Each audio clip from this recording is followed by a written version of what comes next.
my name's Julie Bilton. My husband Stephen was in the hospice in March 17 for 3 weeks following a diagnosis of multiple system atrophy, which is quite an uncommon neurological condition that we found out about in February of 2017 when he was diagnosed.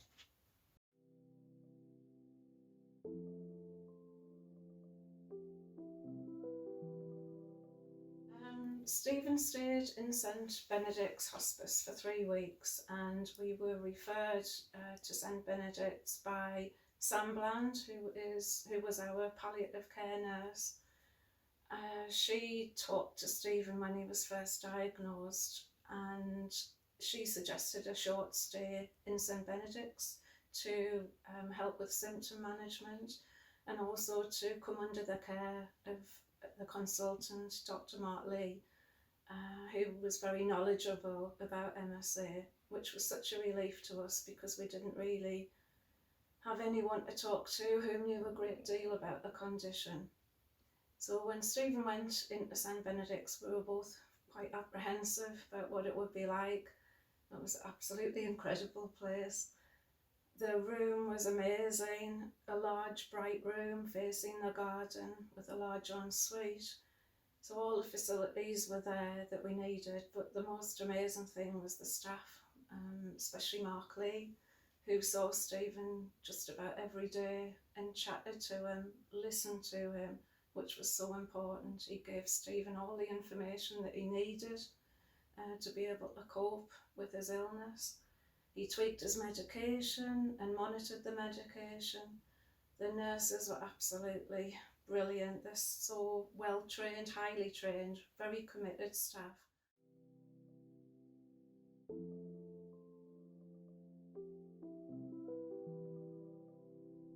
The staff make you feel so welcome.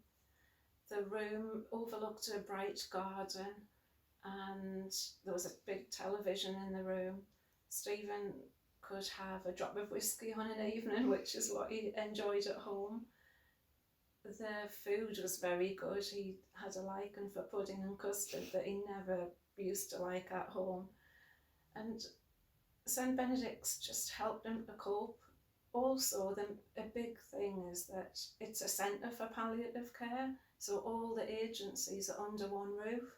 So we had help from the occupational therapist, we had help from physiotherapy, we had a lady help Stephen with his communication problems when he was unable to talk, and we had counselling offered to both of us and our family. We could stay overnight if we wanted to. There was a sofa bed in the room. We could visit at any time, day or night. We could just turn up and leave when we wanted to, when Stephen felt that was okay. We had, there's a small chapel there where his relatives can go for a little bit of peace and quiet and contemplation. The chaplain came to visit and chatted to Stephen several afternoons, was very patient and understanding. So all the support is there. Also the social workers are based there, and they arranged a care package for Stephen on his return home. So after 3 weeks of staying in St Benedict's, he came home and he lived for a further 20 months with the care and support of all of those people from St Benedict's.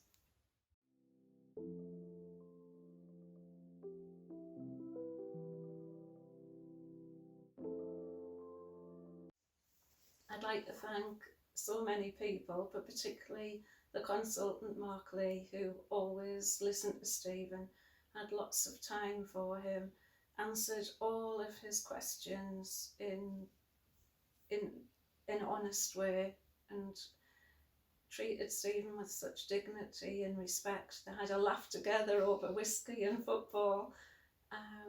When Stephen visited Mark Lee in the hospice as an outpatient, but then when Stephen was too ill to leave the home, Mark actually came out to our house. It's just amazing. I'd like to thank Sam Bland as well. She always had time for Stephen. She visited our home once a week. again coordinated everything. Whenever I was worried, I could ring her up and chat to her on the phone. She was just amazing. We couldn't have coped, well, I couldn't have coped at home for so long without her help.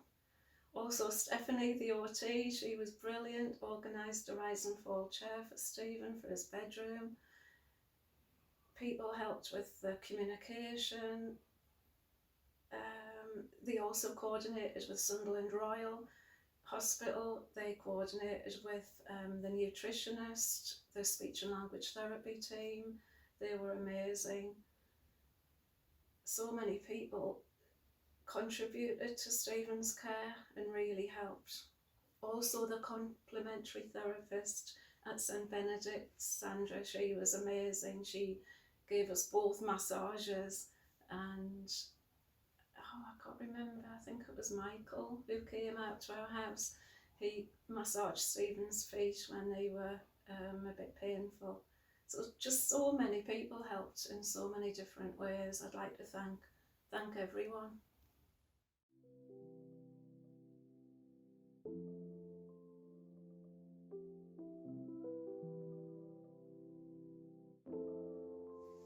If someone in your family or yourself needs to go to St Benedict's, you're bound to be nervous when you first go, but within minutes you'll be reassured by all the support that everyone offers you.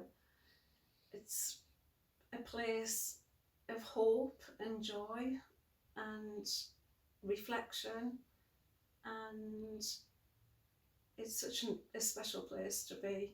It's a place of life.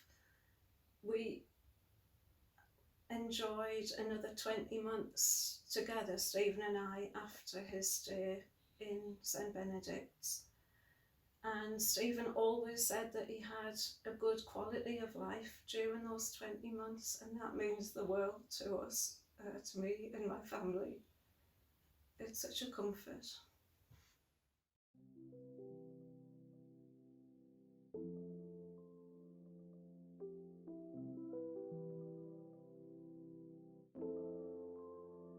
I'd also like to say that the bed in St Benedict's Hospice was the most comfortable Stephen said he'd ever slept in, so that helped enormously.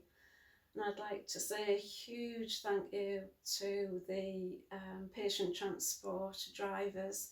They came to collect Stephen and took him to his appointments. They are all volunteers. They're amazing people.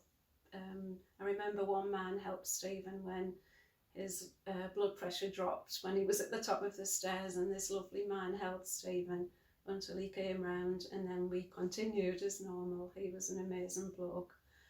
Also, a huge thank you to the out of hours palliative care team. They were always there at the end of the phone. Night times are some of the worst times when you're caring for someone who's ill, and they came out, helped enormously, reassured Stephen when he needed it, treated him if he needed it. They were an incredible group of people, very hard work, and I used to call them angels in the night. They really were. They were incredible. I'd like to thank everyone at St Benedict's. You're an absolutely amazing place. You helped us when we needed help, and when you're faced with a serious illness, you need someone like St Benedict's on your side. Thank you to everyone. You're amazing.